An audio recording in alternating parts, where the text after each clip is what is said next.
You have Balibo screening Yep. this Friday to commemorate the 40th anniversary of...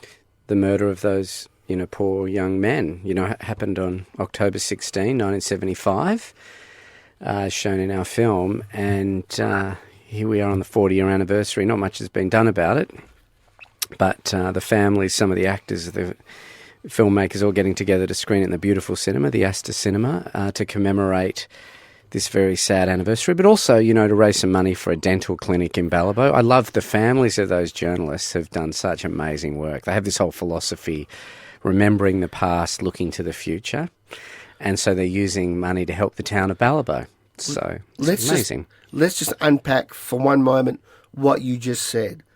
You're commemorating the 40th anniversary of the killing of those journalists. Yep.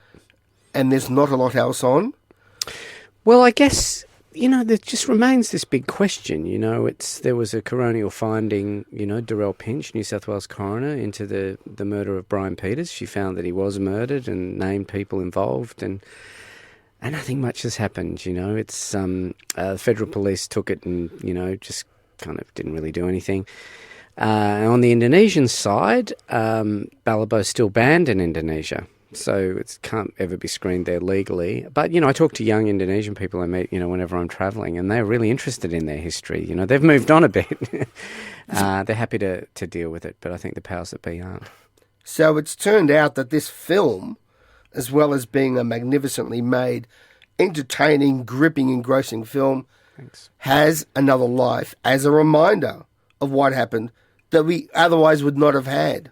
That's what I hoped, as a filmmaker, that you would capture that you would put it on screen forever as a record of what really happened. It's why we used the coroner's findings and Jill Jolliffe's excellent research as well, and the witness accounts of what happened to actually depict the murders as they happened.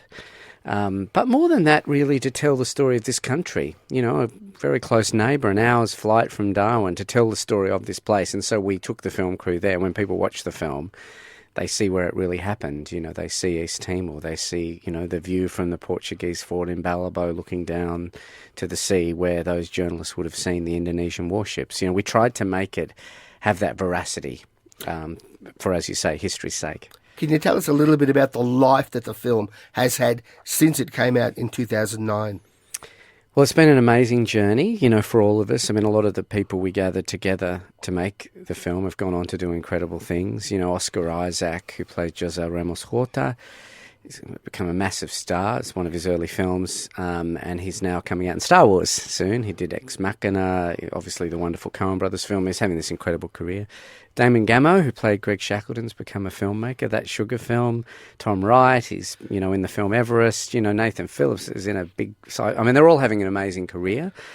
Even Simon Stone directed The Daughter. So I feel like there was this moment where this creative ensemble of people came together and made this film. And it's been wonderful to watch how people have travelled. The film itself has kind of been, constantly, playing on festivals. I'd have to say the highlight of my career, being invited back to Timor to receive the Presidential Medal of Honour for that film on the anniversary of their independence. Incredible, really. Just, the highest honour I could imagine receiving as a filmmaker. And I think for the Timorese, the film's become a very important part of telling their story to the world too. Are there a lot of people who are embarrassed that this film exists? I haven't met anyone really that is... I mean, obviously the Indonesian government and Indonesian military don't want it to be seen. Obviously it was uncomfortable for the Australian government at the time. I did talk to many prime ministers ago, the Prime Minister at the time, Kevin Rudd, about the film, and he did say, look, this film is going to be tricky for us, because for Labor it was a tricky piece of their history. It was not a bright spot in the Whitlam era.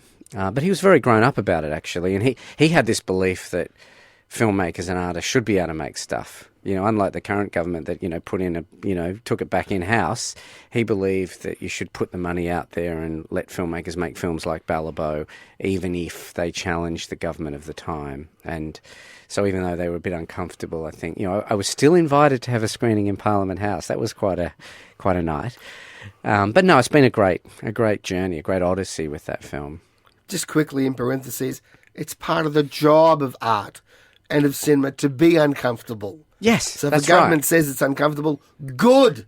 That's what it's supposed to be. Yeah. I always remember Nugget Coombs years ago when he said that he was involved in the Liberal Party at the time, setting up the Australia Council, saying, we want this organisation to fund artists to be a thorn in the side of future governments. It's the idea of, the artist as someone who can be a bit of a troublemaker. I mean, Balibo shows these men being murdered. The Indonesian government don't think that. The Australian government won't do anything about it.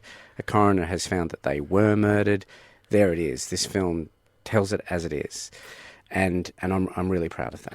Now, in one of the delicious ironies that run rampant in the film business, you're actually one of the very few directors who are happy that the film was pirated because it was the only way the people inside the country could see it. That's right. It was banned in Indonesia, and we had a screening there for Journalists Association. It was very embarrassing for the government then because a military figure who was in Balibo on the night they were murdered, the morning they were murdered, came out of the screening and was interviewed by a major a major Indonesian publication and said that's what happened. So it was very quickly banned. The film was very quickly banned. And then it went crazy on all the pirate sites and shops there. And I got a call from CNN Asia saying, hey, we'd like to do an interview with you about the massive hit that, Balibo is in Indonesia. And I'm like, well, it's not released. And they said, no, we're at a shop here in Jakarta. And the guy here, he said he's just had to order another 200 copies. And I was like, order another 200 copies? It's like the irony is that the Indonesian government tolerates piracy. These shops openly exist. And that they became a mechanism for people to see the film. The one thing I love, though, whenever I travel, you get the pirate copies of your films. On the cover of Balibo, it's got like 3 spaceships landing and a military figure. It looks like it's a science fiction film. I think the pirate shops have a lot of fun coming up with the covers of these films.